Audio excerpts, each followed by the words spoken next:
Hello again, and a very, very warm welcome on this Sunday evening, 7:30 p.m., the 9th of November 2025.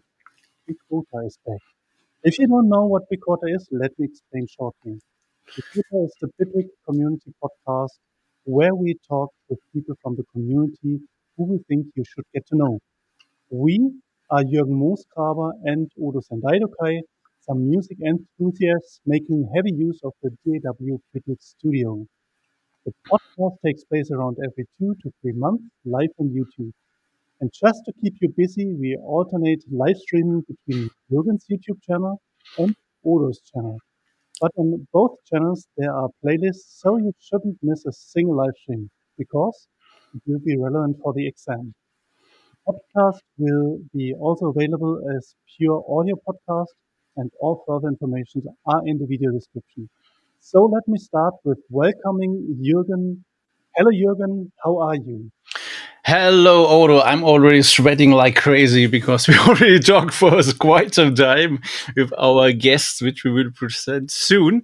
And yeah, I'm good. I just got mentioned in the chat that your sound is pretty bad, and it sounds to me Okay. also not that good. Did you change Okay. something? I Now didn't change anything. now it's good again. Now it's good again. Maybe I was too far away from the Too far microphone. away. Yeah. I'm sorry. No worries. Okay. So as you mentioned, we have a wonderful guest. I really love to present you a DJ legend, a music producer, a Bitwig certified trainer, and a Detroit original, the one and only Claude Young. Hello, Claude. How are you? Let me just bring him in here.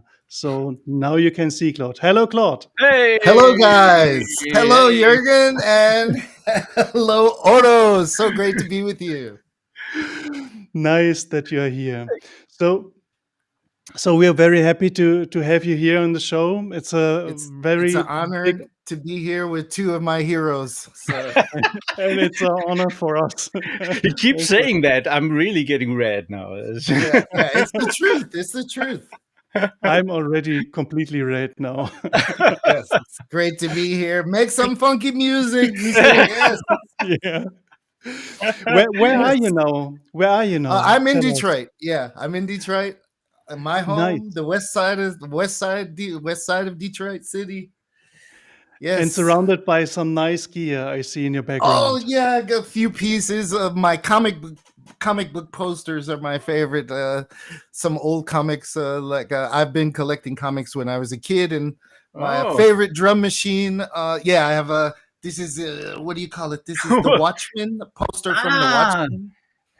And yeah, that's Rorschach. And then I have an old Fantastic Four comic, Black Panther comic, and some old Marvel comics I was collecting when I was a kid.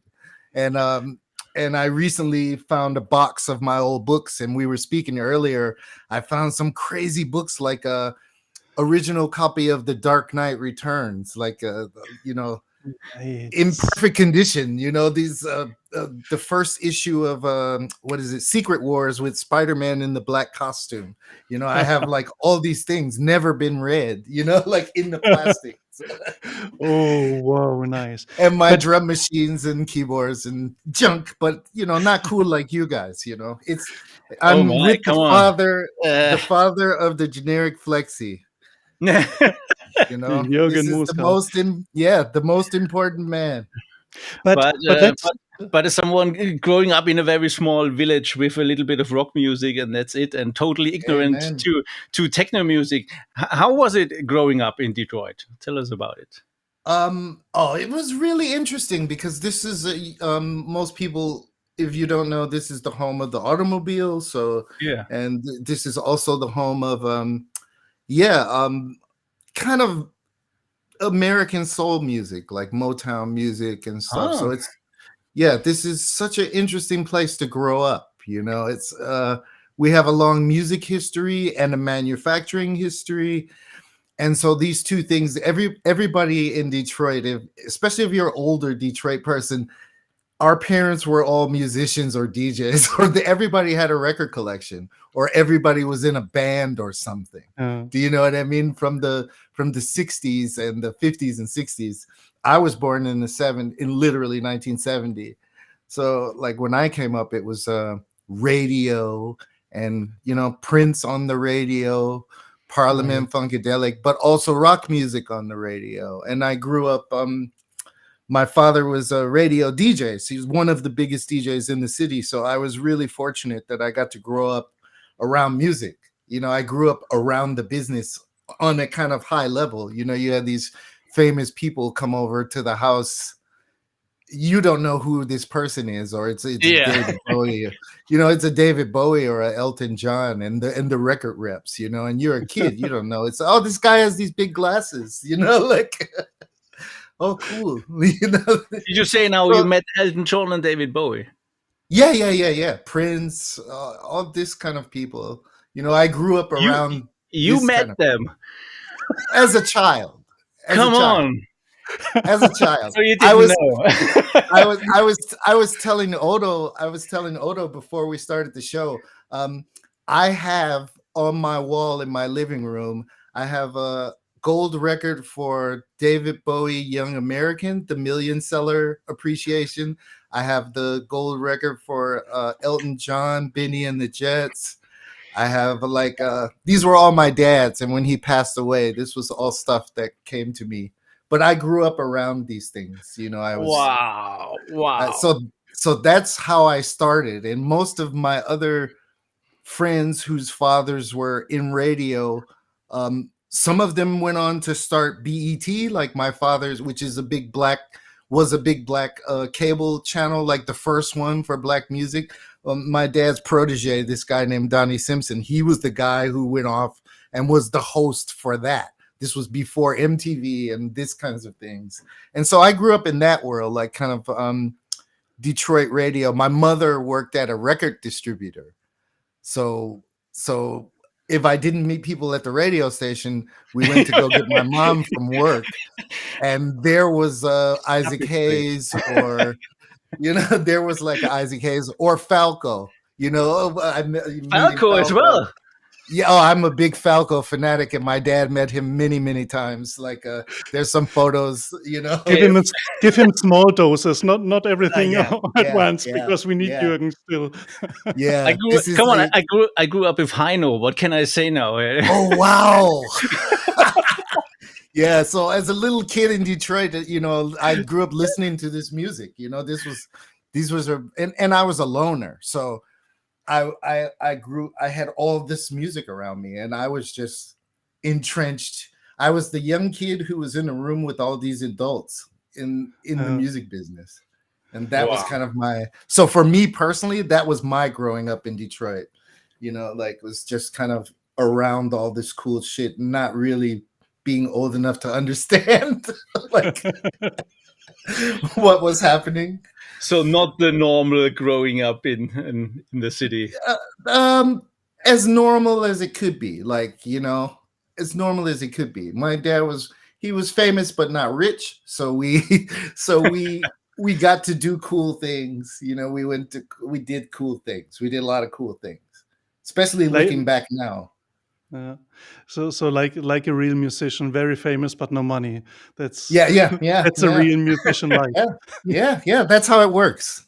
Yeah, if you have money, you're probably a horrible person. That's you never know. Yeah. Most of those guys are terrible people. But so when did you start then making your own things, your own music? How did that happen? It was so funny. So I was in high school, and then I graduated from high school, and I went out to get a job, and I got a job at a radio station. And I didn't tell anybody who I was because I didn't want to work off of my family name. So what I did was I got a job as an intern.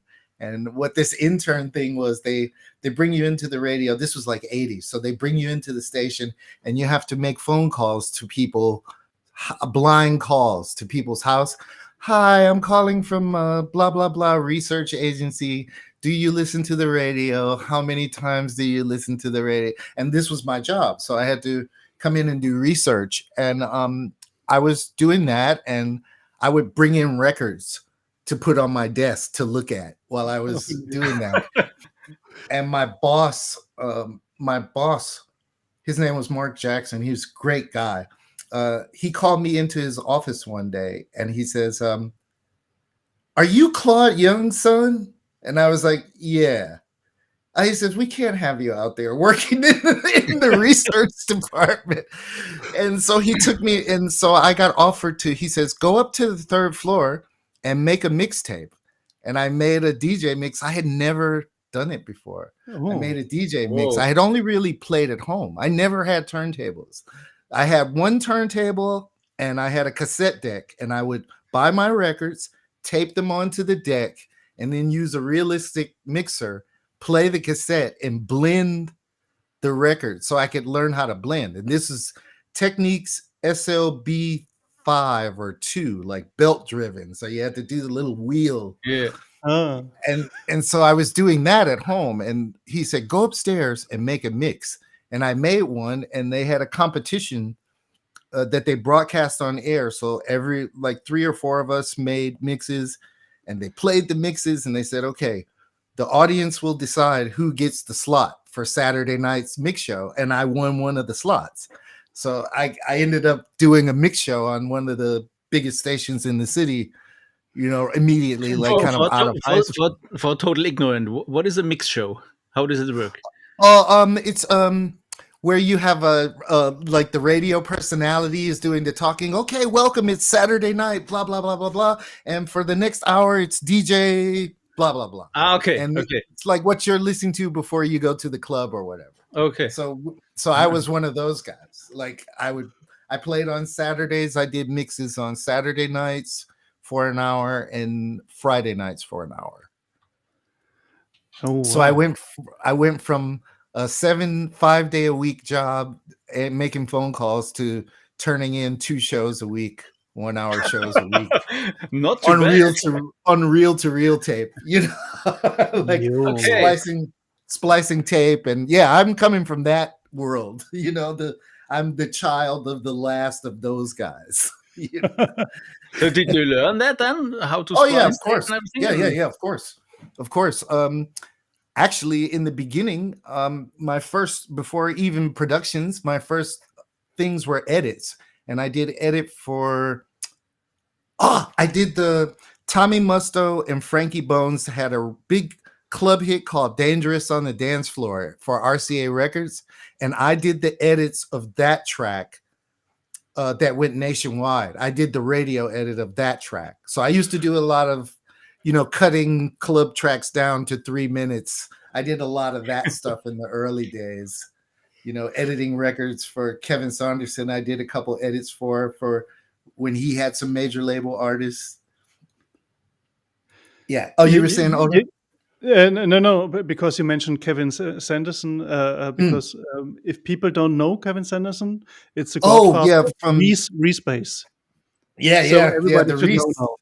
Yeah, Kevin Reese, Mr. Reese, Inner City, Good Life, and Big Fun, and exactly. Kevin was one of the great guy, like one of the first people to give me an opportunity to work in his studio. He just said, I heard you're doing edits.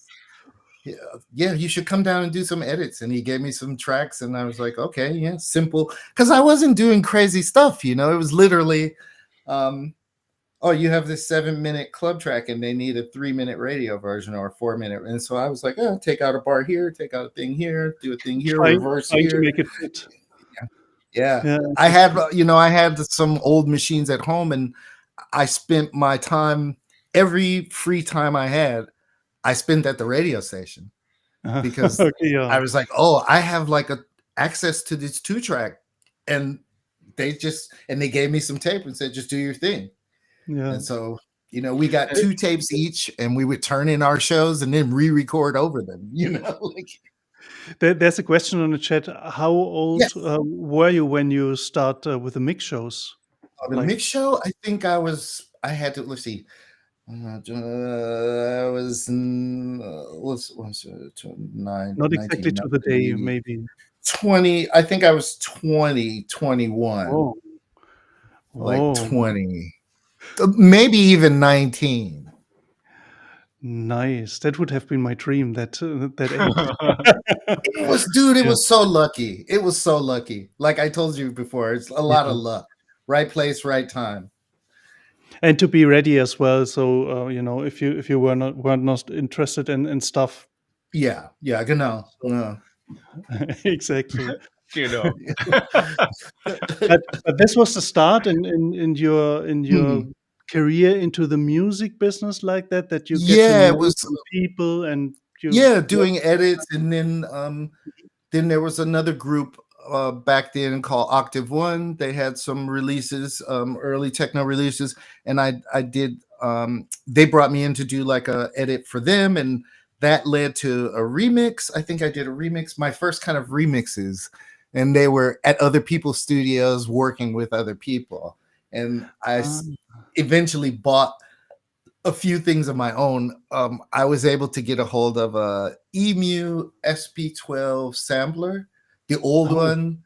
Okay. And so I had that, and I remember the Roland JD800 had come out, and I knew a guy who worked at a store where one fell off the truck, and so I bought a JD800 incredibly cheap when they first came out. I think it was like $500 I paid for, or $700 I paid for it.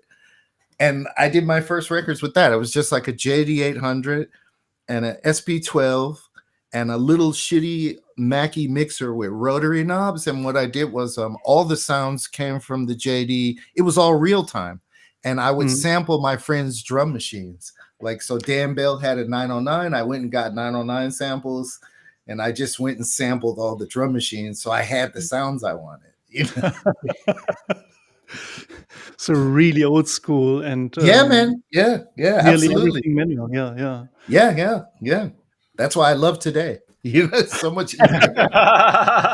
We're coming back to those techniques and those crafts, but at the end, it's all about working with stuff in such a way. Yeah, physical things and. Exactly. And how did it go on then? What happened then? I started working on tracks. I had a friend, I had a buddy named David Whiteside, and he believed in me. He worked at a meat packing factory or something. He was like a butcher, but he was into club music, and we used to drive around and listen to techno stuff. Like, this is when the first Detroit kind of techno compilations first started coming out. There was one on Tim Records, which was Version in the UK. And we were playing this, and we were like, oh man, this stuff is so fucking cool. And so I had my little setup, and David actually helped me pay for that keyboard. And we decided to start a little record label. So I worked on my first few tracks. We started a label called DAW, DOW, which was David's name. It was David Oliver Whiteside, because he was the one paying for everything. So we started DAW Records, and I put out my first couple tracks, and those records started getting sold in England, and they started getting some attention, and it just kind of snowballed from there. Work on a track. I put those records out, and then I got offered to do some remixes, a remix for this and a remix for that. And the next thing you know, you're getting offered to go on tour. It's just, it all kind of snowballed, like. So from doing all these remixes and stuff, you got into DJing the same time? I had been DJing the first. So I had always been a DJ first, and the music thing came later. And I was doing the local kind of DJing thing, and how my international career started, it was really interesting because I was kind of playing around the US, and I got a phone call from John Aquaviva, he's a very amazing DJ and also business partners with Ritchie Hawtin, and they started the Plus 8 label. And I remember Ritchie was supposed to do an Australian tour or a date, and something had come up and he couldn't make the date. So I get a phone call from John, and he's like, look, Ritchie can't go do this thing. It's in Australia. Do you think you might be interested in going to do this thing? And I was like, yeah, I'll fucking do it. Yeah, sure. So that's how I got my first gig. And so my first gig outside of America was in the farthest place you could go to. Yeah, the maximum distance, you know. And I went out there to play this little rave, and it was really cool. And I ended up meeting a lot of the guys, a lot of really cool guys in Australia. Like that was the first place where I got invited back. I was only supposed to be there for like a week, and I ended up staying for 3 months. I got a residency at a club in Adelaide. I played at this place called the Synagogue, owned by this Italian guy called Andy. He was fucking cool, really nice guy. And he bought an old Jewish synagogue and turned it into a nightclub. So it was called Synagogue, and the stained glass and shit was still there. Amazing place on Hindley Street. If anybody from Australia, you'd know this place. And so I played there one night, and he said, "Look, if I pay for your visa, would you stick around?" And so I just hung out there in Adelaide, and I met a guy named HMC who had a label called Juice Records, and he does stuff under the name Late Night Tough Guy. He's touring a lot, like he's doing disco and stuff like that. He's still doing a lot of stuff. Amazing guy. And my other buddy was this guy named GT, and he does a lot of Ministry of Sound stuff, and he just did a big DJ / live show called The History of House, and he had the Soweto Gospel Choir, and they come and sing house anthems like classics. No. And he DJs the tracks, like amazing stage show, like with a full choir, like whoa, unbelievable. Yeah, they do Good Life, and they do like, it's amazing, dude. Like, so I hung out with these guys. Still today? Yeah. That was just recently. Really? GT was doing that. Yeah. These are the big guys in Australia. Like those, I was hanging out with those guys. So I was fortunate enough to be a part of that. And then I come back to Detroit, and I get an email from, where was it? Scotland. So I go over to play at Pure in Edinburgh, which was a really big thing at the time, like, which was run by Twitch, JD Twitch, who recently just passed. Oh, okay. And so I went over to play Pure, and at that time I was hanging out with Neil Landstrom, Tobias Schmidt, Christian Vogel, Jamie Liddell. Like, we were all kind of young guys. So I was really fortunate to be from Detroit, but I was in these places when these seminal things were kind of happening.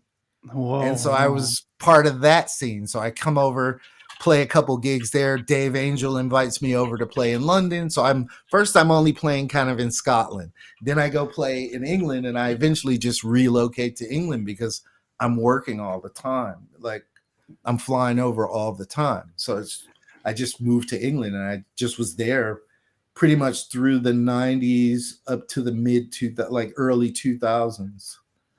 Wow, but all the names you called out is like, it's crazy, right? Still nowadays, really big names. Yeah, you know. Yeah. And I feel so fortunate that I was just, Surgeon, like people like Surgeon and James Ruskin. These were like my really close friends. Like, we hung out at pubs with each other. Like, but at the same time, I don't know those people personally, but right.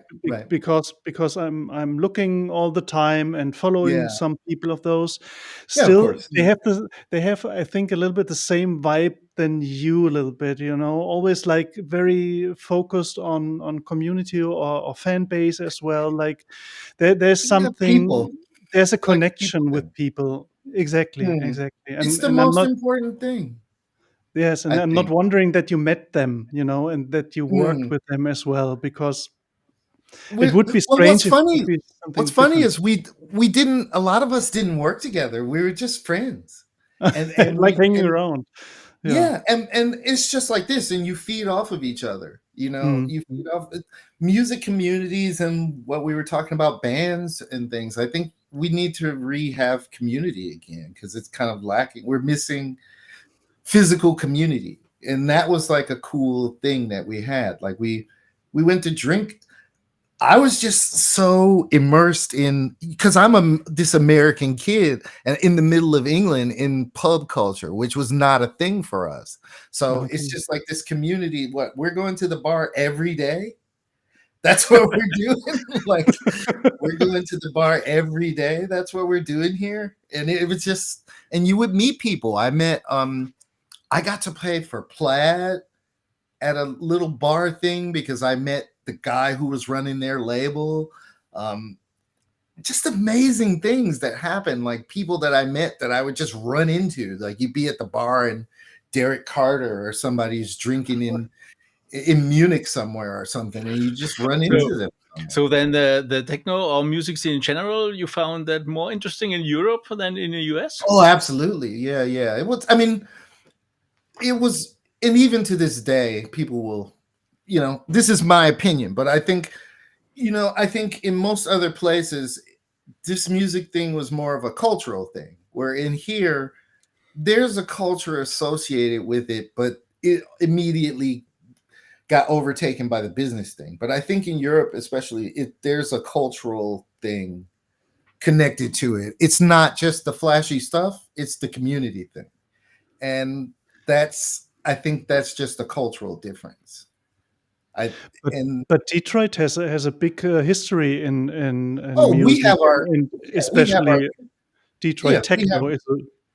We have our community, like funk and soul. Like, we have our communities. It's weird here because it's like a samurai thing. It's like we have our communities and everybody's doing their thing, and we get together, but we're all separate also. You know what I mean? It's a gunslinger thing. That's the attitude here. When you live in a city where everybody's famous, do you know what I mean? It's like, okay. No, nobody's famous here because everybody's famous. It's a gunslinger. It's a gunslinger thing, and it's like, for me, I'm so low on the pecking order. Like, it's just like, but that's the attitude. It's just like, it's like a gun. That's how I look at it. It's like a gunslinger thing. It's just like, if it comes to that, who can you call? And it's like, whose Rolodex is biggest? Who has the biggest? I was thinking because in Berlin, if you're famous, nobody cares. Also the same, because everybody's famous. There's so many famous people per square inch that nobody cares. It's so interesting. But Detroit has had a big influence on the whole music, on techno and everything. So because of all the history and Detroit, New York, and Chicago, I think they were. It's like the three places, like the Trinity for American kind of, dance music, like music in general. There's so much stuff, like the garage. But the whole Detroit techno and the Chicago house, and I don't know, is there something special New Yorkish? I don't know, like house. That's also house. House and this kind of electro stuff too, I think. Okay, yes. People say like this kind of Latin. People say like LA and stuff, but I think a lot of this is New York. The stuff I listen to is like Latin Rascals, and this is all New York. Kind of New York mix show guys, doing edits of freestyle music is what they call it. I don't know if this was a big thing, like kind of, with singers and everything is very pop, pop chords and lots of this. I wouldn't have thought that LA is kind of electronic music in that history sense. Yeah, man. Like, I'm not really sure. So interesting, like this electro funk stuff and Egyptian Lover and all of this. These are all these LA guys, this is this LA thing. but from your history, you prepared some photos from your old studio. Oh yeah, you want to show that? Yeah, I have some photos. I'll show you. Yeah, there sure. was a question in the chat. How do you compare it nowadays techno scene in Detroit to the past? So how is it today? It's really interesting because we have a lot of really cool young people doing really cool shit. And I don't know all of them, but I keep an eye on what's going on, and it's really cool that there are young people that are carrying on the tradition, and we have a lot of people moving here because of that, which is interesting. Okay. But we have we've a lot of people from Cali and a lot of people from different states coming to Detroit because it's still fairly affordable here. You know, it's still kind of underground here. It's not a major city. We still have that kind of a reputation like, oh, it's super dangerous, and I love it because it keeps the prices low. You know, it's not like that. It hasn't been like that for a long time. I see a lot of your stuff, what you're posting on social media on Blue. Yeah. You're mainly on Blue Sky. I just on Blue Sky exclusively. So follow me on Blue Sky. Yeah, follow him on Blue Sky. I have the QR Please. code blended in, and I put the links, everything in the video description. If you want to know what's really hot in Detroit, follow Claude. Yes. And movies. We get into the movies. Yeah, exactly. That's my thing. Movie reviews, movie post. let me get screen share. We're gonna do a little screen share, ladies and gentlemen. Entire screen, and I will do this. All right, so let's look at the old. I have some old. So we need to describe it a little bit for the people who are hearing that on audio as well. Okay. I'm showing now your studio right now. A photo of this was my old studio in Glasgow when I was living in Scotland. I lived there for 5 years, and this was a little studio that my friend built for me. My friend Ian LG built the actual table, which is kind of circular table. And you can see here I have a Mackie mixer and a 1200, and I bought the early Pioneer CDJ. I had a set, but one table, one CD. My Kurzweil K2000 with the sampling option. Korg. What was that? Korg. I forgot the name. 2000, maybe? Yeah, the MS 2000. And the drum station, Novation drum station. Love Novation. If you're out there listening, I have all your keyboards. I'm on the Shield. The Triton, the TR rack, and a few bits and bobs. But this was like one of my early setups when I moved overseas, like that, and my records from touring and my mail and the good old days. What else? People like old stuff. Oh, I showed you this one earlier. This is me, Daniel Bell, Robert Hood, and Anthony Shakir. I think we were at a UR thing, or we were somewhere downtown for something, but that was an old nice record. I'm always curious, Claude. Did you learn a proper instrument, or how does it work? No. Just from DJing to actual making music or playing music. Then I'm all self-taught, and I just spent a lot of time watching videos, watching videos and learning kind of just, if you can learn the kind of basic chord things, I think you can figure out, everybody should take a basic music thing where you can learn like major and minor chords, and the other stuff you can kind of figure out. You can kind of figure the scale things. It's just kind of, okay, there are these groupings of notes, and you can use different groupings of notes. And we spoke about education before. There's a very simple way to teach music, and it's like super, super complicated. But I found a way. I just kind of Nashville number system the whole thing. So I play everything in C, but I transpose the so I can have speed, because I didn't learn. So everything is in C, and then I put in the tracks, I'll put a transposer, like a Bitwig, the note transposer. Yeah, and when there are chord changes, I just change the down 3 steps, up 7 steps, but my hands are still playing major, minor, and C. Perfect. It's a perfect solution because it works. Yeah. So you can get it quick, and then I record that data that's spit out, and that's my stuff, and that way I'm not trying to move my hands, only because I didn't learn. Only because I didn't learn. Did you try then already the beta of Bitwig 6? Because they have a lot of those. Okay. So fucking cool. Don't make me. Oh my God. I get goosebumps. Like, these guys are always answering every prayer. Like, I never asked them for anything, because right when I'm about to ask them for the thing, it comes. Like the drum machines. We were speaking about the drum machines, and I said, yeah, I bought this Roland 101, and now I have all my favorite Roland. I really want the 808 and stuff. Yeah, Bitwig 5 point whatever. Yeah, look at the new drums. Like, oh shit. Oh, $500, you know, gone, you know. I could have saved that. That was my next upgrade, you know. That could have been my next couple upgrades.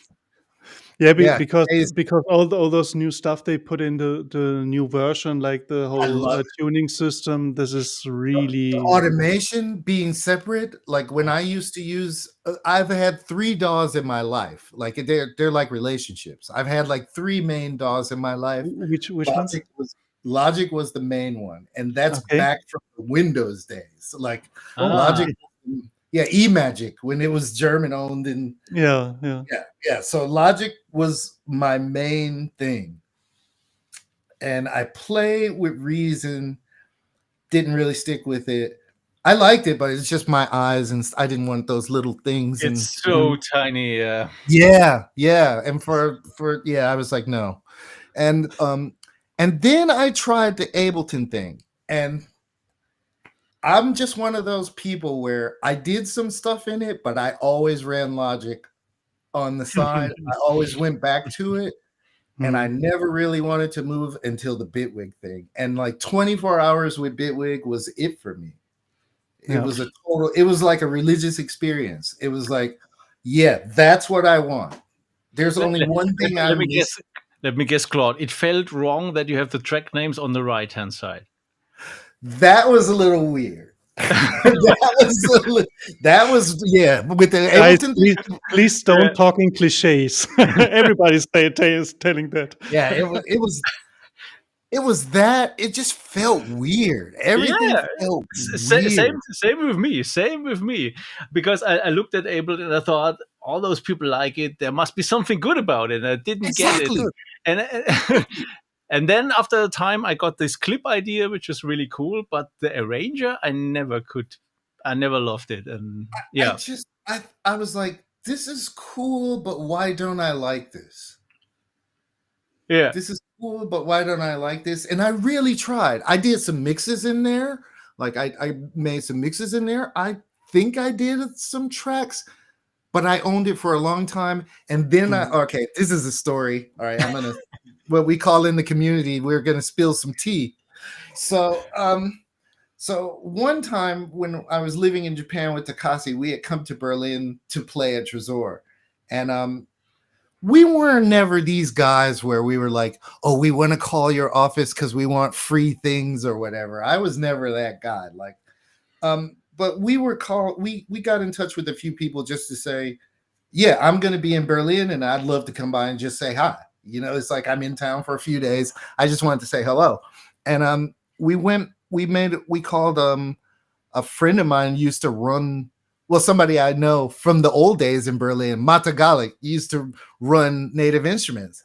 So, and I had an American friend who was working there. So we made an appointment to go to NI just to say hi. It's just like, yeah, dude, I'm in town. I use your stuff. I just wanted to say what's up. And then I remember Takashi had made a phone call to Ableton, and I know the response he got was like, yeah, you guys can come visit, but like, we're not going to give you anything, and we're not going to do this. And my whole thing was like, you know what? Fuck those guys. Like, and I totally lost interest after that. I was just done with it. I was like, I don't really use it that much anyway. And after that, I was like, yeah, fuck it, whatever. And so they really haven't been a thing for me since then. I'm petty. I'm super petty like that. So I'm like, yeah, I'm good. You know, we went over to NI, hung out. I saw Mata, which was really funny. We were in a meeting in one of the meeting rooms, talking to the reps and stuff. And then Mata came in, and he came over and hugged me, and I was like, hey, Mata, how's it going, man? And it's their boss, so they're completely like stiff and shit. I'm like, yo, dude, he interviewed me on Viva at the Love Parade, like back in the like, yeah, we go way back. Now we're old. It's so weird. It's such a How did that happen? Huh? yeah, I know, it's so weird. Like you're standing on the tower in Berlin, and the next thing you know, you got the gray hairs and tell me about it. That's why I didn't fuck with Ableton. I was basically done with it after that. I was like, yeah, okay. And then Bitwig, it was just like a kind of weird thing where I was playing at my friend's party. My friend Brendan does a big Trésor party every year here in Detroit. There's a Trésor Detroit thing that happens every year during the Movement Electronic Music Festival. It's a big weekend here where a bunch of parties go on, and there's a Trésor thing that happens every year. So I was playing at that, and I met Mia from Bitwig there, and she got me a copy of the software, and I immediately was like, "Yep." Literally, like, literally, it was the modulators for me. It was just like, yeah, that's what I want. I want one place where this shit always works the same. Yeah. And that was it for me. It was like, oh, and it feels nice, and it's kind of cool how you can, it just felt, it's like a feeling thing. It just felt right. Everything felt right. And everything I wanted was there. And I was like, oh, timing shit and the clock stuff and the LFOs and oh, this is cool, and bounce in place. Oh, that's nice. Like being able to bounce the synth but keep the thing. And it was just, yeah, these people actually thought about this. Like this was well thought out. Like extremely well thought out. So this was, if it's modulators, it was version 2 then when you started? I think so. Yeah. I jumped in, I think it was like 3. Was it 3 modulators? For me, I jumped in at 3. I was like later, but I was hooked. Like I was completely introduced modulators. I can't remember. It was whenever. Could be 3 and 3.1 were the grid. I maybe think. 3, yeah. It was pre-modulators, and then I just remember the modulator. That was, but it was right before the modulators. Like literally, I got the software, and a few months later, there was the update. Because I remember pre-modulators, but it was very short time for me. It felt only like that, like short time because you were hooked up in deep inside the DAW. I love it. I think it's so well thought out. Like I think things like the layer system, and also being able to do things like round robin and stuff on the layer system. Because a lot of people go into the grid, and I'm like, for me, it's not even that deep. It's just, you just need the layer system and some mappings, and some mappings to control the layer stuff. And you need the Jesus Christ Flexi. And that's all you need. He's doing it again. Yes, of course. Yeah, He's right. He's right. He's right. Hey, man, this is my one opportunity to just praise. Great. So you have to come to Super Booth. So we we gotta have the that's Austrian. We gotta get the glue on. Do you know that? Oh, that's in winter. Yeah. In the winter. I love this. Or we have to so you dropped so many company names. One of the companies or all companies should just buy you the Jägermeister. We have to do the Jägermeister. Yeah, for example. For sure. Yeah. Yeah, you quickly mentioned also Japan. So I'm also so in our Western media, you rarely hear about stuff from Asia. So how is the music scene in Japan? Oh, it's amazing, dude. It's so amazing. When I was there, it was fucking unbelievable. It's such an interesting place. Like I left England. I left Scotland in, I think it was 2007. 2006, 2007, and I moved to Tokyo. And so I was there. I kind of been touring, and then like life stuff happened, and I got married, and I had a son. And so I was just kind of there doing that thing. Japan is so cool because that's where a lot of the tech companies are. So you can go to these if you've been there, there's a lot of small things, but everything is like super high quality. It's very purposeful. It was such a cool place to live, man. Just to be around all that tech shit. Like, it was just so cool. Like, totally different lifestyle. Like, is it then a lot of discotheques, or is it also a live bands, or everything? There's a lot of bands. Like, there's a lot of live music is still king in Japan, and people still like to own music. Like CDs. Okay. Physical, CDs are physical. Like, if I do another album, there will of course be a Japan only CD, and my last album was the Japan only CD. It's just, that's a market where you can always sell physical things, because people they're surrounded by digital, so like they want to have a thing that this thing came from that person, so it's like an extension of.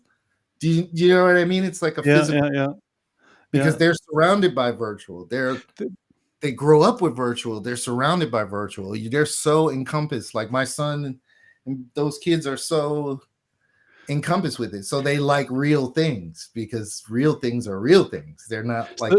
So we are now still pre-Japan, because we are now embracing all the virtual stuff, and after everybody owns nothing anymore, we go back to I want to touch a CD or a vinyl or something, because then I can. They have very few things, and the things they have are very meaningful. And I took that away from living there. Like, that was cool. Being around the companies, I got to go to Korg headquarters because I had a friend who worked there, and I got to meet the guy who invented the whole step sequencing thing, because a lot of people think that's a Roland thing, and it's not. It was my friend's father who works at Korg. We're in the boardroom, and he said, "Yeah, we used to all go drink." Because that's a thing in Japan. You go drink with your colleagues in the same field, and you drink at the same. He said, "Yeah, I had this step sequencer idea thing, and I was drinking with the guy from Roland." And big mistake, as you did. Because I asked him about I think it was you remember they made those electribes, and I had an electribe, and I was really into that, and I was like, "Oh, it's cool you did the step thing like Roland," and he was kind of like, yeah. He's like, yeah. And then he told me the story. It was so funny. I was really surprised. We just had a week of a holiday in Edinburgh, in Scotland, and there are now record stores again. And what was the name of the very big UK record store?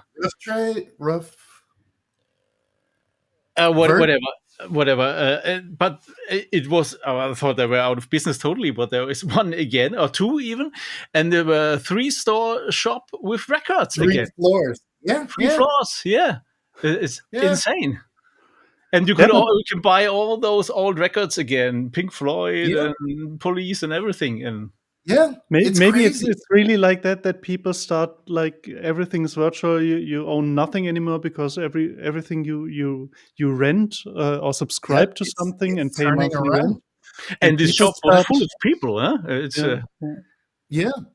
they wouldn't have that many floors if it wasn't busy. And you see that in Japan too. There are plenty of record stores in Japan, like plenty of record stores.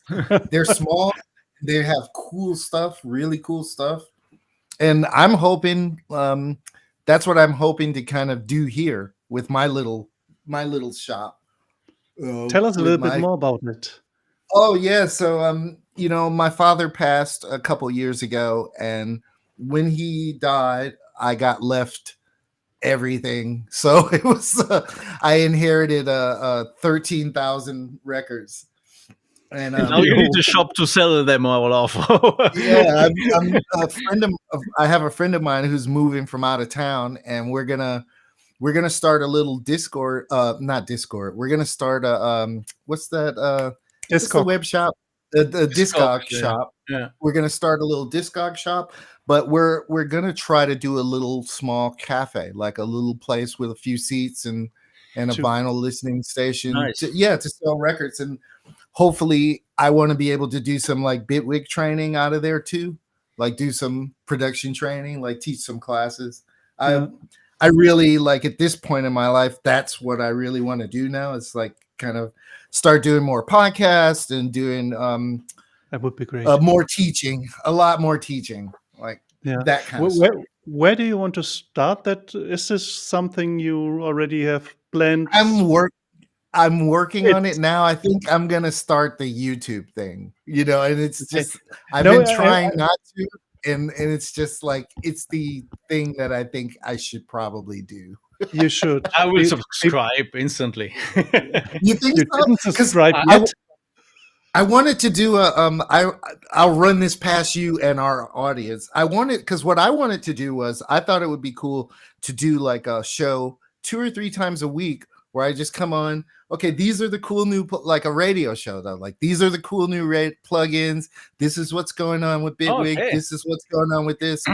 Here's some music from our listeners playing like a radio show. Like a radio show, but great idea, yeah. With user music, with user submitted music, and so just do like an hour where it's like, okay, this week we got this plugin from Native and this thing. I think this is cool. Like my personal opinion about shit. So if people would listen to that, I think I that's one thing I've kind of doing what my dad did, but like in the technology space, like do a radio show. And shit quite interesting. And the other shop, this Discog shop is because you said it's with a cafe. We're gonna do that. We're gonna. This is we're gonna do all this in Detroit. My friend is actually moving here. He's literally flown in today, and he's looking for an apartment. And we're gonna start looking for a place. But he's gonna it's gonna be my Discog shop. I'll send you the info once we get it set up. But it's gonna be branded under my name, and it's going to be stuff from my dad's record collection. It's going to be, I have old Prince records, a lot of promo only radio stuff, loads of rock and roll stuff, loads of blues stuff.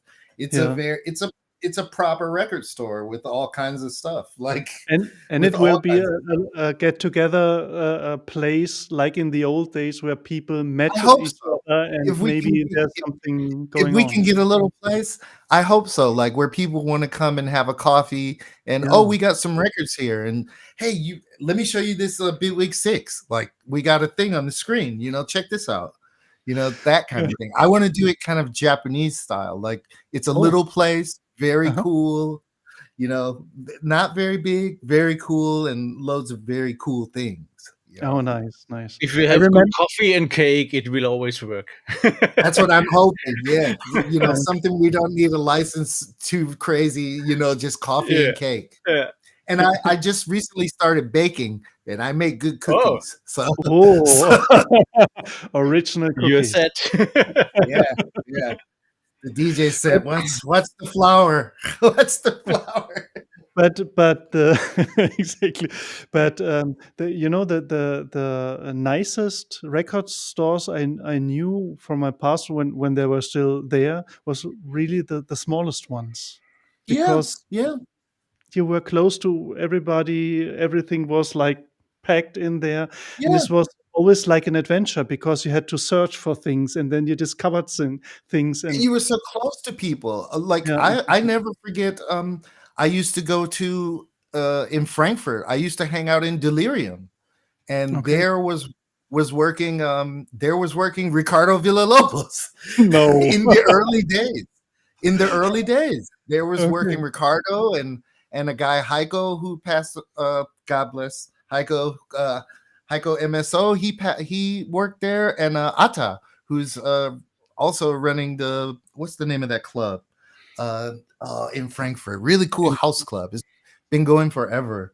And then Atta is also a chef as well. He started cooking, so he has this house club, and they do compilations, and man, this crazy things, these cafe things and stuff. I think this will have is a future because nowadays people start they really crave to get a place to meet again because of all those digital things and apps. Robert Johnson, someone writes here in the chat. Robert Johnson. Yep, thank you. The Robert Johnson. That's Atta's place. Yeah, the Robert Johnson Club in Frankfurt. Yep. Yep. Okay. Amazing. It's been going forever. Has been going forever. Like so cool. Like great guys. Like, this is my fond memory of Germany. Like so many, everybody's so fucking cool. Like everybody's cool. It's normally not what they say about Germans. It's November, so everybody must be cool.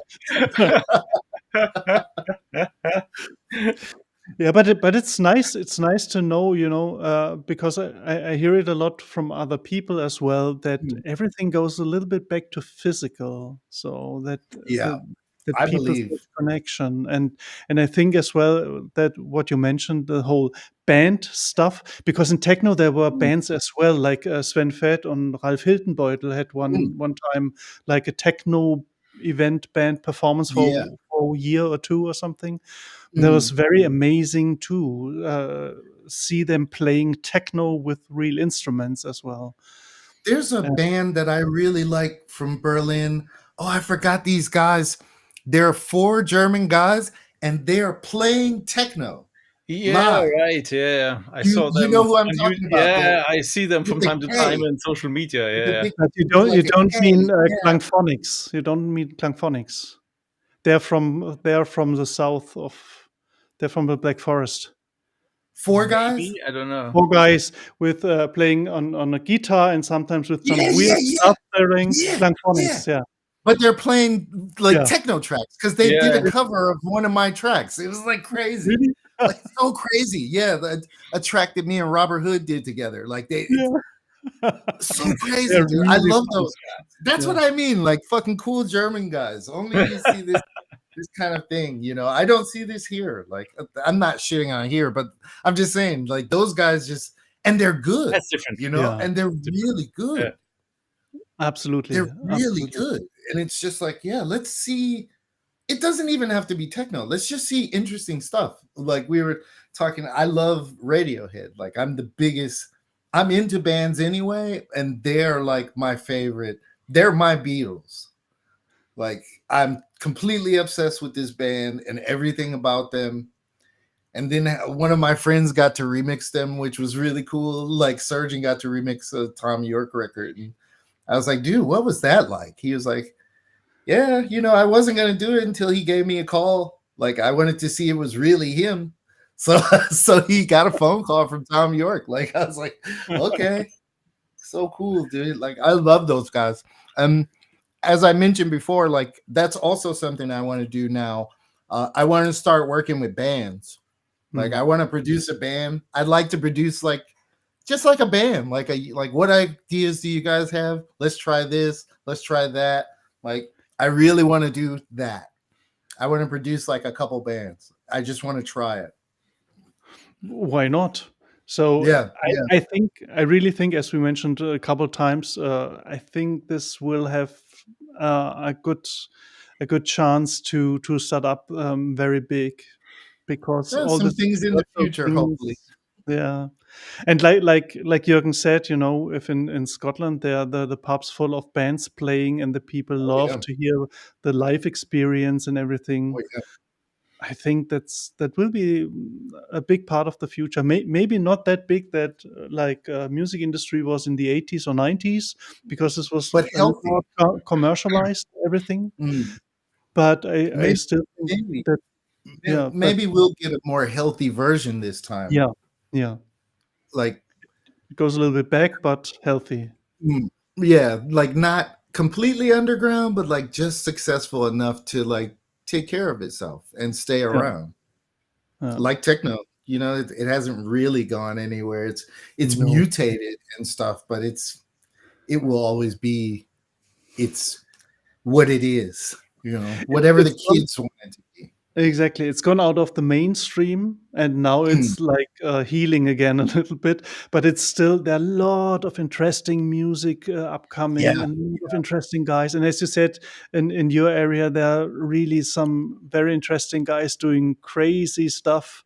And that's that thing, This is the most interesting time to live. It's so interesting. There's like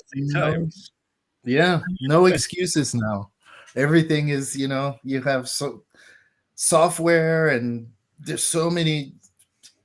I don't know if you guys are into graphic stuff at all, but like recently there's been. Did you hear about the Affinity situation where there's I only know the name and what it is, but not they're like a competitor to Adobe, and they decided to make their entire suite of software free. Yeah. They're just like, okay, we will have no more competition. You can, anybody can just have these tools now. And so because they're owned by a bigger company, which can pay for itself. So, I mean, we were talking about the VST thing earlier, and I think this is exactly the same situation where Adobe had kind of cornered the market, and they said, okay, well, Canva has enough money to do this. We're just going to release this for nothing. And now everybody can have these tools. And it's the same with video editor. So DaVinci Resolve, you get also a free version, which is very powerful. I just started getting that. You know, why not? Why not? And it's great software. Very powerful. I got this Affinity thing, and I say, YouTube channel. And I'm watching you guys, and it's like, YouTube channel. And all the VST3 stuff, Jürgen, you did a video about VST3 and Steinberg putting it on an open source license. Let's have that conversation. Let's have that conversation. Odo's been teeing this one up. Exactly. Maybe for people who did not listen to that, so Steinberg open source now two things. One is VST3 is now under MIT license. MIT license basically do whatever you want, just put on this copyright notice and that's it. So everybody can now use it. And they put ASIO under a dual license, which means if you do GPL software, which is interesting, like OBS is GPL, or what else? Ardour is also GPL. They can now include ASIO straight away on Windows, which they could not do before. So this is a big move forward from them. Really cool. Really cool. A lot of people said it's because of Bitwig as well, because they did clap now and they feel the pressure. But that's one thing, definitely. But another thing is really they had a change in management as well. And Steinberg is now much more open to such things. Cool. Because, for example, who would really fell face drop dead, as I heard that they support DAW project, also something that Bitwig came up with. I was surprised also, So what is happening? The world's going to end. and now they just released Cubase 15, and now in all versions. Before that, they made this strange decision to have DAW project only in the Pro version, but now it's available in all versions. And what is cool also, it's also in, they have this iPad version, Cubasis. And this can also do it for quite some time now. So this is really cool for me. Sometimes on the go, I make something in Cubasis, and then I can import it in Bitwig straight away. And this is amazing. That's really cool. Really amazing. Yeah, Bitwig, and me and Odo were talking about this before, because I say, this is clap. This is clap, because clap came, and this was really successful. This was really cool, and it was just like, what can you not do now, because clap is here, and so you have to do something. I think they had no choice. Right. Absolutely. The free format is nevertheless, it's a big success that it really got included now in so many DAWs, and it's really a thing that was not so clear. PreSonus also, and so many adopters. I that's why I love this company. I think they're really good people doing really cool shit because it's good. I don't think there's any other reason. And now Juice 9 is coming up, I guess maybe early next year or something around that time scale. So Juice is this development framework which is used by a lot of companies. For example, Arturia, I think also Korg and many more. So the bigger names are using Juice. They using Juice, and as soon as Juice 9 will come out, everybody will be clap. So that's really great. I think it's the best time, it's the best time. Absolutely. To be able to do all of this, to do video and to do audio, and we have everything. I'm a big fan of I'm talking about German stuff all the time. I'm a big fan of Bohm. I don't know if you know about the the Bohm. Bohm guy, yeah. Hmm? Yeah, MIDI translator. I fucking love this. This is like this centerpiece of my setup, and I'm also the proud owner of the Bohm box. Yes, we have the Bohm box, baby. This is not a commercial. So what are you doing with that? Oh, with Bohm, I'm with MIDI Translator Pro. I'm remapping stuff on my keyboard. So, for example, I have a little Launch Key Mini here, and this runs into MIDI Translator Pro. And what happens is that goes out of MIDI Translator Pro because I have the knobs already pre-mapped to Bitwig 20 through 27. So it goes through MIDI Translator Pro, and I turn the first knob into velocity because I'm not a great player. So I have a rule that changes the first knob into velocity, so I can set the velocity, and then knobs 2 through 8 are remapped to 20 through 26.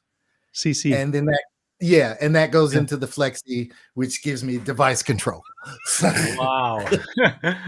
Or sometimes I shift the second knob, and that's the last touch. So the first knob is velocity, and the second knob is the last device parameter touched, and the other ones are the rest of and then I shift the device numbers over.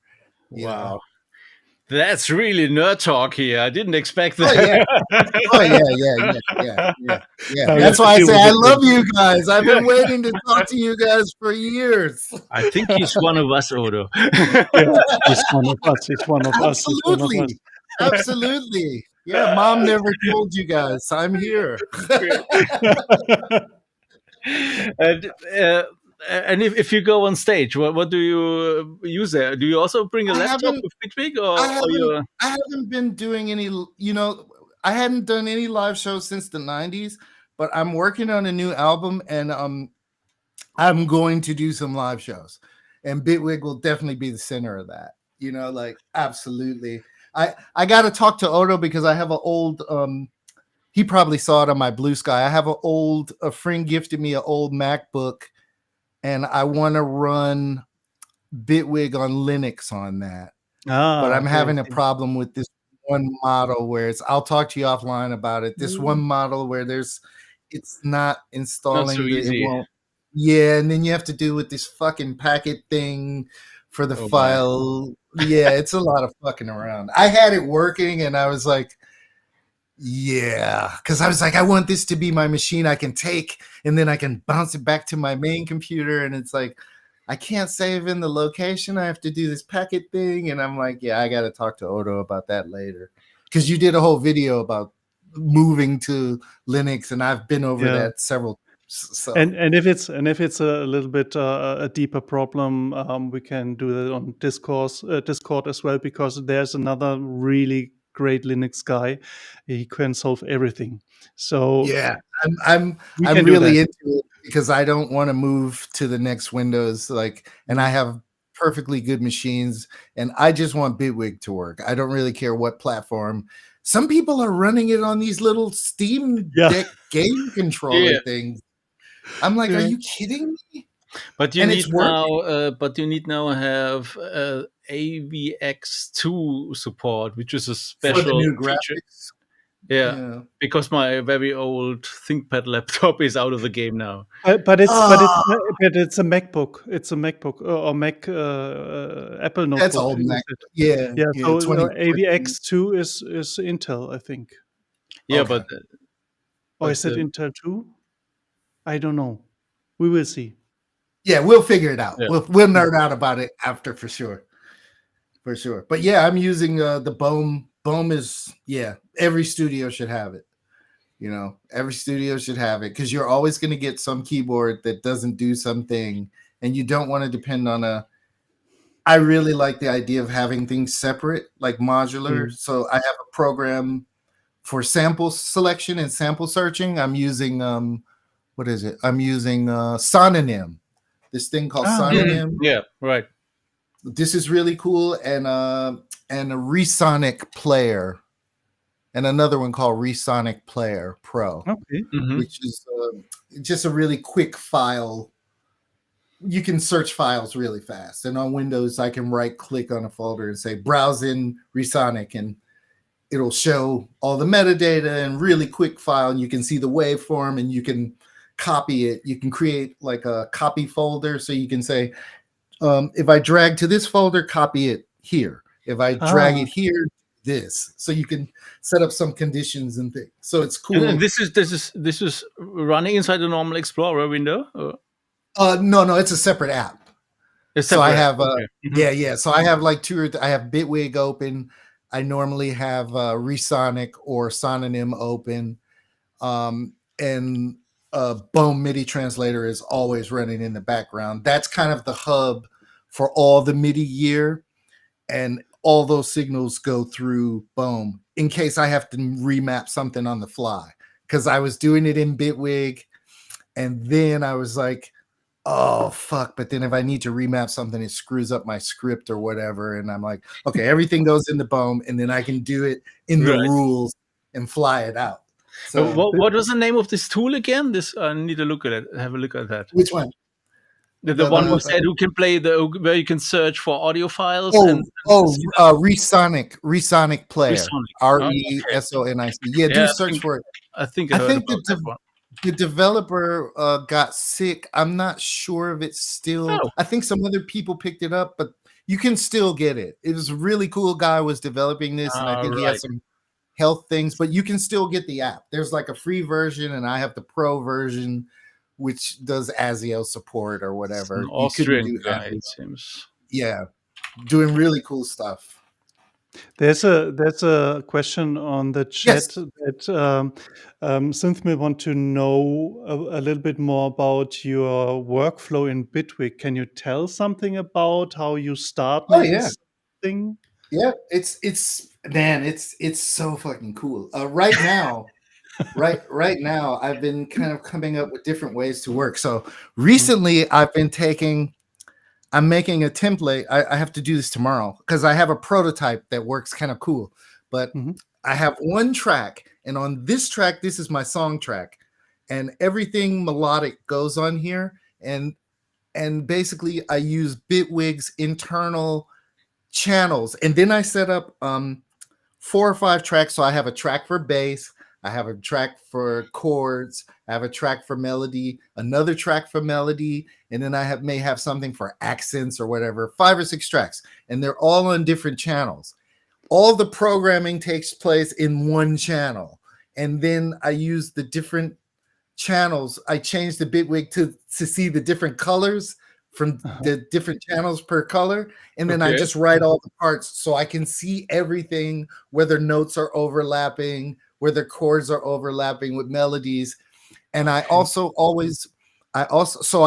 the whole melodic thing in one track. Just to understand this correctly, so you have basically one MIDI clip with different MIDI channels, and these like in the arranger, I have one MIDI clip. Yeah. All the channels each part is on a different channel, and that feeds into separate tracks, which are set up for different channels to receive those different channels. And that way I can write all the parts in one clip. Oh, that's interesting. Even in the arranger, I do it in the arranger. So everything is written in one window, and then I can go down and, this isn't thick enough. I add a layer, put another synth on, compress it or whatever.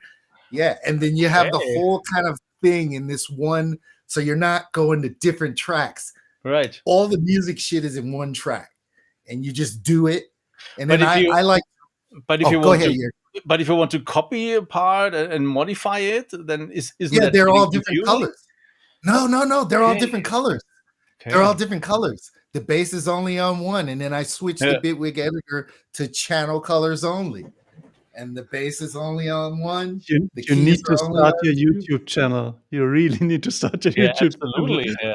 I thought there's so many other smarter guys doing this stuff. I see every time I see Polarity, I say, I'm not starting a YouTube channel. Like nobody is going to watch my YouTube channel. Yeah, No, but polarity is like okay, we do something simple and then it goes and everything blinks and do stuff. So that's Yeah, I always feel really inadequate when I love that guy. You know, I subscribe to him. I'm like, yeah, but you should start your YouTube channel, even if you think maybe nobody is interested in. Everybody's interested in everything because everybody is doing it different, you know. And that's I think the thing. Everybody should, if somebody has an idea, put it online so other people can see it. Because I didn't, you know, this has definitely been a big a thing to push me forward, because I wasn't sure at first, and now I'm like, yeah, why not? Yeah, do it. Why not? Why not? And I'm always happy to join you guys whenever. Yeah, hanging out with the brethren is always great. We are definitely going to get together next year. Somehow we're going to make the super booth thing happen. We're going to make it happen. Absolutely, we will try to get the companies supporting everybody of us. You know, that we get the big music hub. No, music hub is something different, but you know, the whole starting the whole community, real physical community thing. I got problems with the sound. I don't know if you do. I can hear you guys good. Jürgen, can you say something? Hello, test 1 2. Okay, then Claude has a problem, like completely distorting and robotic. I think it's not. No. I think it's not the microphone, Claude. It's maybe the connection. I don't know. It's distorting and like the Daleks are attacking. Maybe just Claude. Maybe just go out and reconnect. Yep, for sure. Give me 1 second. Oh my! Stop it.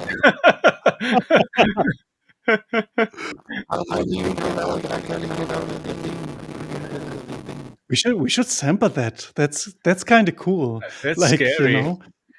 The next horror movie. The next. Claude, stop. Claude, please log out and try it again. Yeah. Okay. Oh my! Claude told me that he's a big fan of horror movies. So now we have the right basis to sample that and create our own horror movie soundtrack. So until Claude returns, maybe we can talk a bit about Bitwig 6 is now in already beta 6. And they're still adding features. Yeah, hopefully not in the next version, because there's so many bugs. This was especially 5. There was, I think, the most bug-ridden version ever they had out there. But it's I have to. Back? So are we nice back? And clear. Oh yeah, we are back. Oh my! Okay, thank you guys. Do you know the Daleks from Doctor Who? Oh, of course, it's my favorite show. Yeah, you were one of them. I was. It's funny you mentioned Doctor Who. Like when I was in high school, I used to wear a long. I was a Tom Baker guy. Oh, so great! I had a long trench coat and I had the longest scarf I could find. Oh, like I used to always wear like walk around like that. Yeah, we were starting talking a little bit about Bitwig, the new version 6, and Jürgen was starting to talk about his favorite beta version. Oh yeah. Are you trying already the beta? Claude? I tried, version. I think beta 4. Here's the thing with these betas. I like them too much.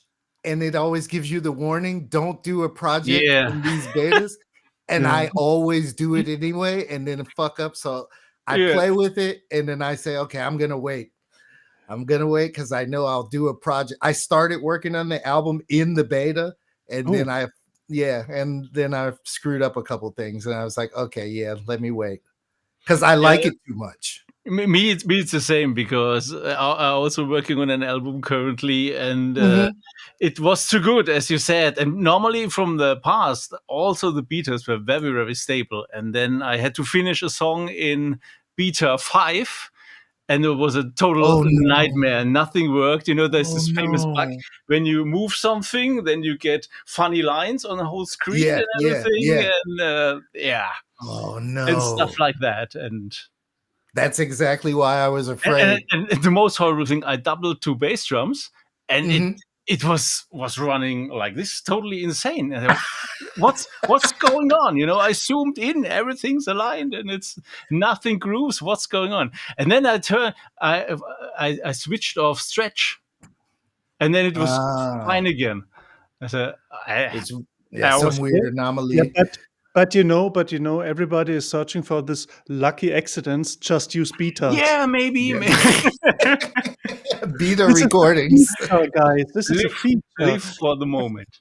Okay, exactly. But what did we get? We get a lot of automation things. The automation. The last version we got the project recording, which is a big deal. Yeah. Because I was using have you seen that Rewind?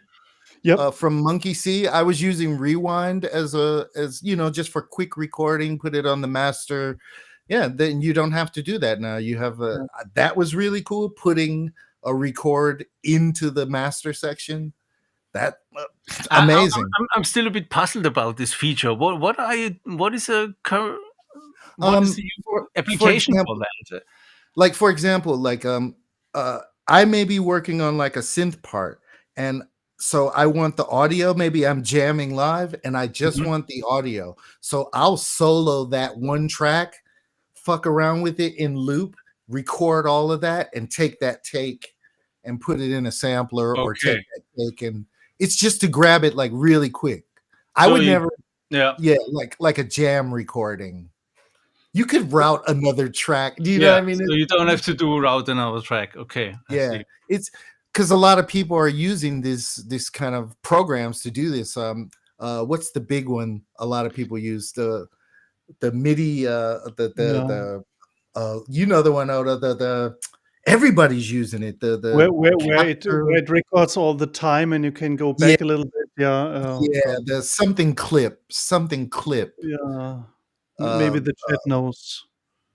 And now there's a incredible new meter plugin, the mini meters. Do you guys know about that?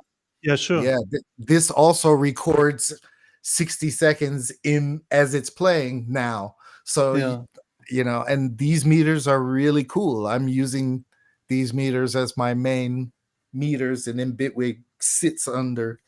Yeah. I use it as well just to check sometimes some frequencies or what's happening in the mid-side thing. And they're really good. It's really good and implemented really well. And a lot of people are using it. What is that clip thing? Is going to drive me crazy now. But you know the one. It's everybody was rolling sampler. Rolling sampler. Okay. Yeah. Exactly. So what Synthmill in chat is telling, the retrospective recording is still missing. So for MIDI and audio, would be nice to have that as well. MIDI would be cool. Yeah. MIDI would be. Polarity has a script that does something like that. Yeah, I know. But I'm using the Rewind for. And then I said, why am I doing this? I can just open the clip launcher, the 2 sequencers, and then so now I just route it to another track and record it. And if I'm jamming, I do it in reverse. I jam in the arranger, and then I record the MIDI in the clips. Why not? It's so crazy, but you can do it. Yeah. Because I'm never working in the session view. Like I've never worked, even in Ableton, I never worked that way. Because if you have to do some edit, inside the thing, and you don't have the timeline, and if you don't launch it right, it starts in a weird place, and you got all this weird shit going on. It's like, I no, think it's just a different workflow. What yeah, you you can do like it, but to, it's my brain doesn't. Yeah. My brain doesn't. I have to see it in the timeline, and then if I make it like I like making loops. I'm really into making loops right now, like seamless loops, all kinds of stuff, and out of time, like, you know, just find a spot. Because I was watch a documentary about this 10cc, you know, this famous chord, the "I'm Not Alone," this intro. Yeah, this was all tape loops, you know, like. So I'm playing with this. This was all done by tape loops. There's a really cool YouTube documentary. They need to watch that. and then they loop the voice, and they put them on faders, and they wrote them in. And I was like, oh. Nice. So I'm doing this. I'm working on the ambient album now, and it's going to be this kind of style where I have a bunch of loops. I'm going to make the loops, and then I have a bunch of loops in different keys, and then I just play them on the faders. Okay. Yeah, really interesting. Really interesting. Going back to old school, Steve Reich style, tape loops, audio loops, very loose stuff, loose timing, loose. Yeah, rock and roll style. Back to rock and roll. Back to rock and roll. Techno rock and roll. Yeah, man. Yeah. The future is backwards. It turns out the future is backwards. Now it gets philosophical. Yeah, but you can combine these old ideas with the new technology, and that makes it interesting again. Yeah, and I think that's why Bitwig is the best. It's the coolest playground. Like, it's just the coolest playground. All the toys are there. You don't need a Max thing. You don't need a, you know, because I was using pure data. I'm a pure data guy. So, like, yeah, I get this. Yeah, of course. Yeah, of course. I was to find here. I was a PD guy. That's why I love Bitwig, because I was like, oh wow, this shit is all in here and it's all integrated nice. I don't have to do any bang things, or this is cool. Okay, maybe if someone has not heard about PD, it's like Max MSP. Maybe you have more heard about it. You connect things to try make music with that. It's Miller Puckett's. I'm so nerdy. I listen to Miller Puckett speeches on my phone. You know, like, that's my entertainment. You know, I'm listening to him do lectures and stuff. You know, But you know as well the Black Data plugin. I think you know that because it was of course. Sure. Yeah, of course. It's amazing. People are because making exactly. plugin. Black Data is a plugin where you can create plugins with pure data. Yeah, it's with graphical interfaces and stuff. Exactly. Yeah. Are you still using pure data? Not so much anymore. Not thanks to Bitwig. Not really. So you're using especially with the grid. If I have to make things, Bitwig is so well thought out that I can build things I need to build on a higher level, so I don't even have to go into the grid, because it's like, I want this cool thing, so I can take a layer thing. I can take a layer thing and I can use those conditional things to fire off whatever. A lot of times I've been doing a thing where it's like, I want drums, but I want rolls, so I have for like drum racks, I don't put kits in there. I put individual sections in different racks. So I'll have one that's just kick drum. I learned this from a Plaid project, from looking at a Plaid project that was in Logic Pro, in one of the earlier versions of Logic.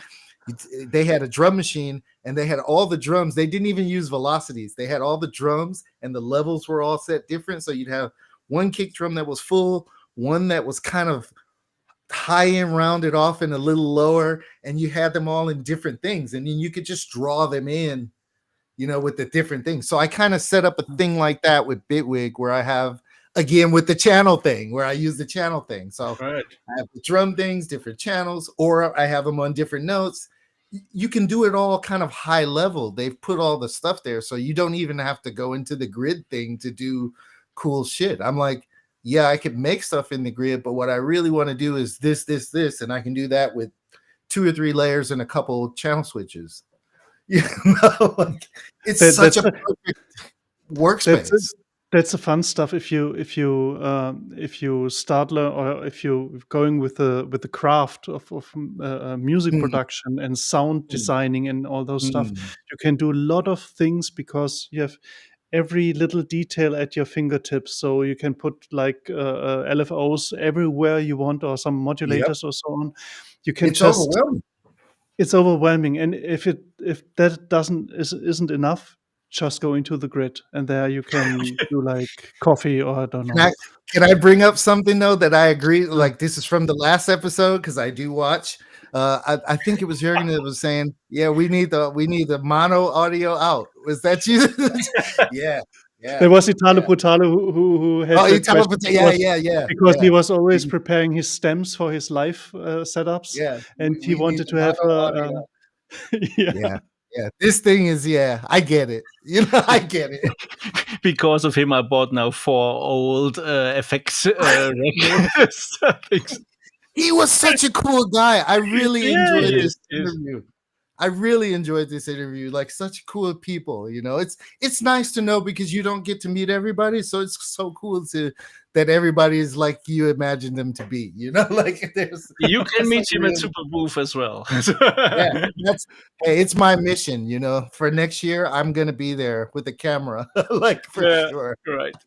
And I try to do some movies or films as well because I never do that. I always forget to. Sometimes I take some pictures, but I don't film normally. We definitely have to have a lunch or something. Like go there, hang out, have a lunch. Yeah. Maybe do a podcast from there. Oh, yeah, that would be a nice idea. Yeah, that's probably problematic because they have no internet access there or Wi-Fi. Maybe we do it offline and then publish it later. Yeah. Go somewhere and do it or something. I'll try. We all come to you, Odo. We take all the people from Super Booth and go to you.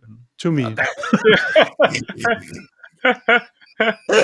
You have space, come on. Yeah. It's nice. It's summer, we can do that outside. Why sitting in a Team Odo? Team Odo. But why not? I was already thinking about talking to people and recording that because the microphone I have here, I can put it on my smartphone. But I think it would be nicer if there would be some pictures or somebody's filming it as well because people on YouTube want to see movies. We should definitely try to make that happen next year. We should talk to somebody and just all get together and we should do that. Nice. It'll be a lot of fun. I did already book, so. Awesome. Is it already that? Are the tickets available right now? No. I don't know about tickets, but the date is. So if you need to. The date. So it's from the 7th till the 9th of May. Okay. Yep, I got it. Everybody. Yeah, no, we're gonna put that down now. And if you can make it to Germany, Claude, 2 weeks later, there's also an absolute nerdy meeting about modular stuff. Where? Is that the what's that thing called? Is that the big modular thing? The Happy Nopping meeting. Yeah. So if you can make it 3 weeks, it's. I might have to work. I might have to see if I can do a tour, like the farewell tour, the last European gigs, like to pay for the trip. So you can get the full package here. That's something I've been thinking. I've been saving that. I did the last US shows. I haven't done the last European shows yet. So And Tune Girl is as well on the Happy Nopping normally. Yeah. Oh, cool. Last time she was there too. And I think that's where I saw her play. That's where I saw her play. I think it's somebody. No, it was Super Booth because I saw. Well, I saw her. I saw her the first time, and I immediately started looking for other sets because I was like, I was like, yeah, man, yeah. That was really cool. Yeah. You get the feeling. If you're an old raver, man, it's the feeling thing. Feeling thing. So, if we're looking into the future, what's next? So you gonna start your record shop and YouTube channel, record YouTube shop, channel, oh my, and I want to start, and I really want to get into the teaching. Like I didn't seriously jump into it, and now I want to do that. I really want to start teaching. So you're open for requests if somebody's watching us right now or listening to us, or bands, or if you're a band and you need a producer, we could talk. Always ask. We talked before, and you said also like just talk to people, just ask, just If you're a younger producer, you'd be surprised. Like just reach out to people. A lot of us are like ready to talk to people. I think it's and people go, oh well, I couldn't. I had people reach out to me and say, oh, I didn't think I could. Is it okay? It's like, yeah, dude. Like that's why I'm here. Like I'll answer a question if I can. It doesn't hurt me. I'm not one of those people where it's like I'm trying to hide a secret thing from you. There's no. It's the internet. You can find everything. It's not the secret trick how to master Bitwig in 1 second or so. There's no. It's a lot. What is that saying? It's a easy to learn, but a lifetime to master. Like yeah. No, but it's a cool that's thing. important. Yeah, absolutely. So your record shop, your YouTube channels, your new album you're working on. Yeah, that's still in the process. I'm like a year late. I'm a year late. But it's ready when it's ready. Yeah, it's coming. It was really just trying to find the ideas, and I saw that 10cc video, and I had done an ambient album, a Japan only thing the last time, and so I was like, I should do another one of those, but like modern production techniques. And then I saw that video, and I said, "How? Yeah, tape loops." Tape loops. Tape loops. So it's tape loops in Bitwig. Audio loops, odd length audio loops, and atmospheres, and just having fun. But I'm always reach out to me. I'm around. I'm here, ready to work. We're gonna be working, and hopefully, I get to come and see you guys again. That would be great. Absolutely. So Odo, what's up to you next for you? Currently, not that much. I'm working on 40,000 different tutorials at the same time. Thanks to Obsidian, my Markdown suite, where I can put everything, like it's growing. I think my tutorial collection is like growing sources and information and everything, because we talked about that as well. I have a little bit the problem that I want to have it a little bit perfect, but I have to come down from this 100%. I have to reach the 80% or maybe 90, but not the 100. And we love your tutorials. Keep making them. Thanks you. And that's currently the one. Then I'm trying to do like a drum and bass version of your Border Machine project with Synthman. Cool. Oh yeah. Yeah, that's that one thing I'm trying to do. Hopefully, it will be good. you will be. Big pressure. Oh God! Don't put pressure on me. No pressure.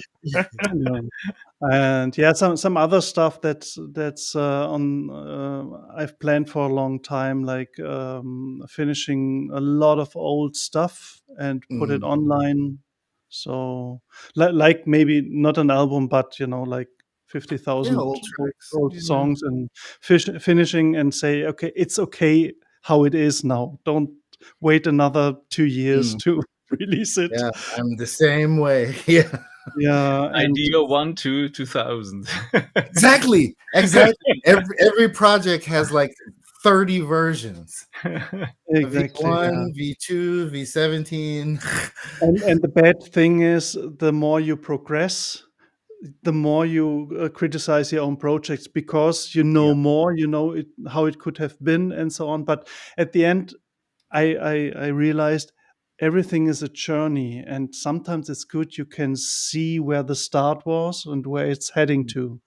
And I try to get it deep into my head so I can live with that. But that's a progress. It's the struggle we all fight.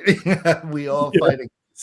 And to everybody who did not watch it yet, Odo did a very interesting tutorial about spectral layers. Spectral devices, and I never used them so far, but Odo made some really interesting sounds with that, and that's something to look into, definitely. Yeah, definitely. That and Odo's, don't forget to check out his MIDI tutorials. If you're new, like these are a very cool place to start, great place to start. Thank you so much. All the info is there. Get at it. Thank you so much. And Jürgen, what's with you next? Yeah, as usual, as you said, tons of projects in parallel. So we're working on a new Border Machine album, a full one now. Cool. So this will be hopefully. I have no date, but it's making good progress. Can't wait to hear that. Yeah, it will be. Very 80s, I think. Yeah, that's usual. Yeah, but that's the future. That's the future. Back to the future. Yeah. What else? Also working with Convert with Morse, driven by Morse, the usual stuff. And Convert. Yeah. Thank you for that. Also, another program I'm beginning to use. Okay. To create some Bitwig patches from other things. So, yeah, you can do it. It's very good. Yeah, amazing. Yeah, Jürgen, please check him out. And finishing all my annoying requests for generic flexing. I'm sorry. And I'm very thankful you're doing all that stuff. Perfect. No, seriously. And I got lost a bit playing Tomb Raider, which is really bad. Oh, cool. Like a new version? I haven't played the very old ones, the old ones. Oh, awesome. 1 and 2. And I was really surprised how much fun that still is. It's I might have to try to pull out an old game to going down the retro road a bit. So it's really bad. Yeah, Tron. It's funny you mentioned retro because I saw a thing about Tron, the old Tron games recently. Right. So it's like, I've been going down the rabbit watching people gameplay the old Tron game, the arcade game. It's so much fun. So close to where I live in Karlsruhe, there is a club where they collect these old game automators from arcade and stuff like that, and you can go there, pay €10, and you can play the whole evening. It's wow! It's really cool. I would love to do that. Oh wow! So if you swing by, if you're close by to where I live, I gotta fucking wow! It's every Saturday. Every Saturday. No way! Yeah, it's really fun. Dude. Next week, Claude moves to Germany. Yeah, we got to figure something. At least twice a year, I have to visit. Super booth, and there might be video games. Yeah, video games. Exactly. Yeah, $10 a day. Yeah, so they have video games 1 week. Maybe Bitwig should set up another conference. Like a big conference for music producing and talks and stuff. That would be the second. We should definitely do something for sure. We're gonna make something happen for next year. I think really the whole community is a little bit consolidating a little bit, building up. Like a lot of people have ideas, doing stuff. Like I told you before, the one guy from Beltram, Wim, who was on the show before there, was talking about like building up like open mics for performances, electronic music for newcomers, everybody, and there's a lot of things brewing in the community, and maybe it still needs some time, but a lot of really great ideas from a lot of people. They are really motivated, and I think this podcast is also like so cool to be able to meet so many different other users, and it's such a cool thing. I've been watching from episode 1, so yes. Great. Okay. So if someone is watching this, we are always looking for new guests. If you want to come on the show, and if you are like Claude, a very important person, and we do not dare to speak to you, then just drop us a mail or get in touch or write a comment. Absolutely. Absolutely.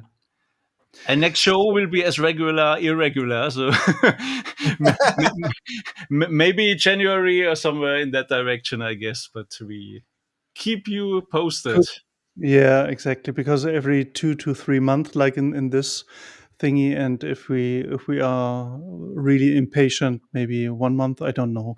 It depends always. But I think that the next month is Christmas, and everybody is anyway eating too much stuff. Exactly, and there are some other community projects and so.